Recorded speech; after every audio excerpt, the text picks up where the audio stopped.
A paz do Senhor a todos.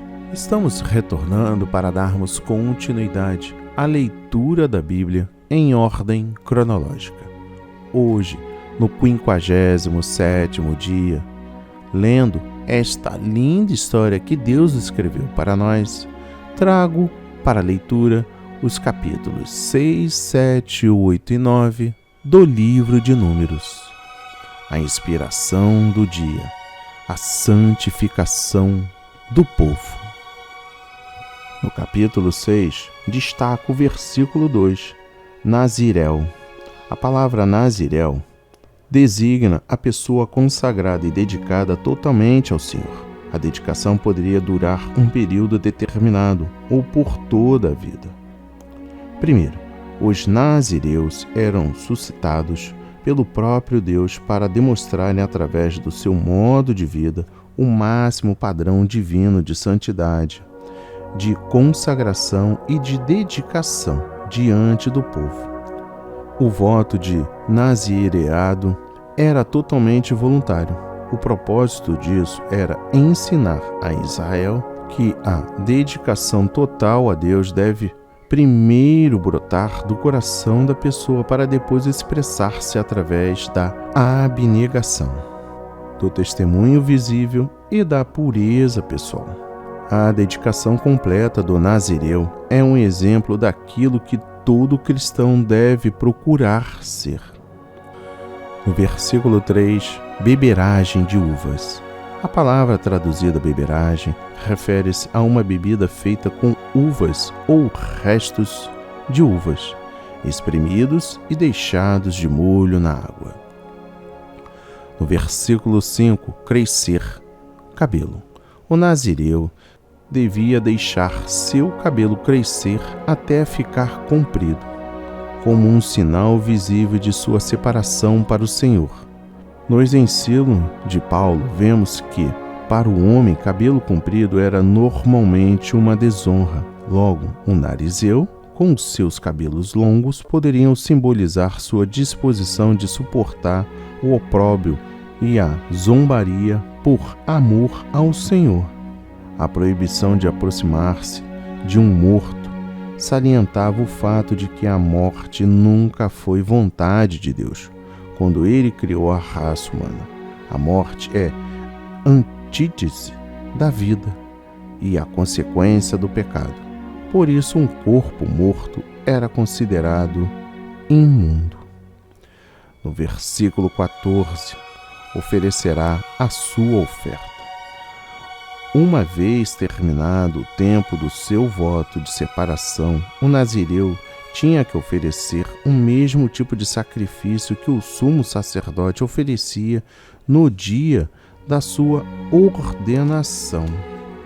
Todos aqueles em Israel, homens e mulheres, que assim se dedicavam completamente a Deus, eram tão importantes aos olhos de Deus como o ministro da mais alta categoria na congregação.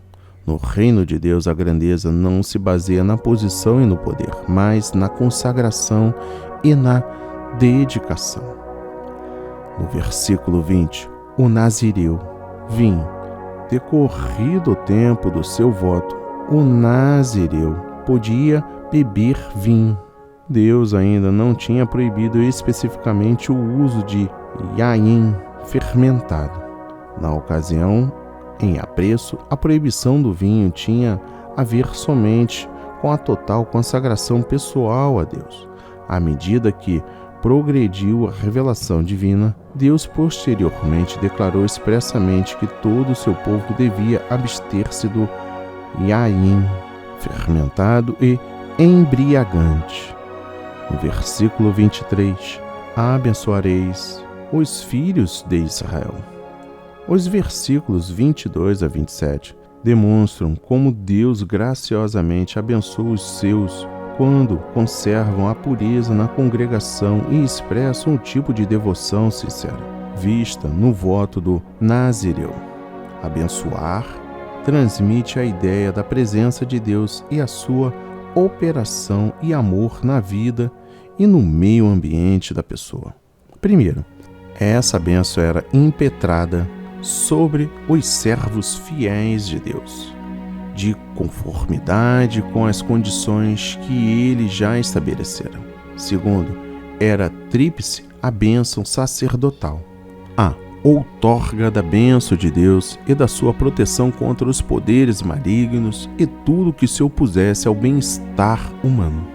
O resplandecer do rosto do Senhor, isto é, o divino favor da boa vontade e da graça para com o povo.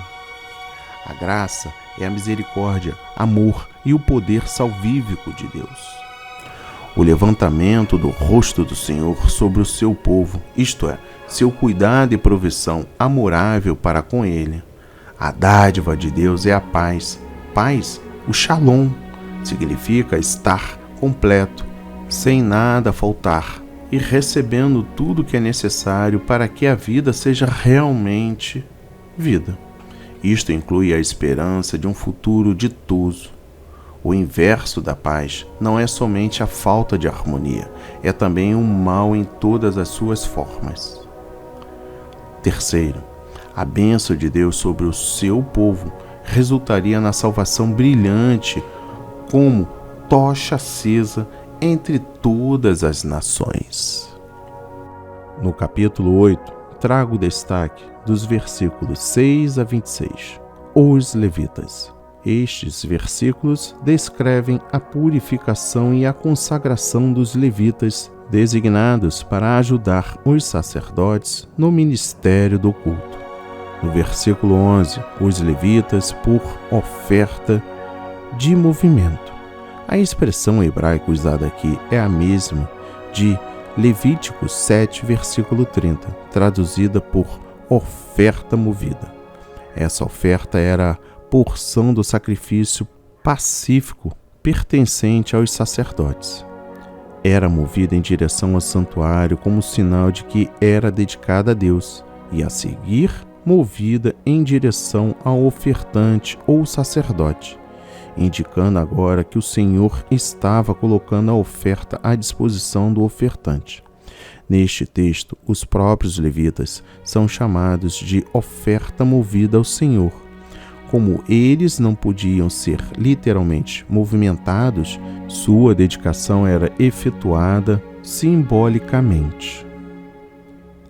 No versículo 14, separarás os levitas.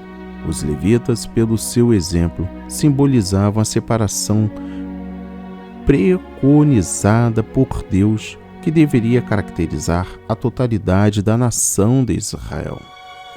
No versículo 17, meu é todo primogênito.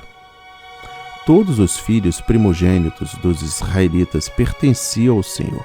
No entanto, Deus permitiu que os levitas substituíssem todos os primogênitos.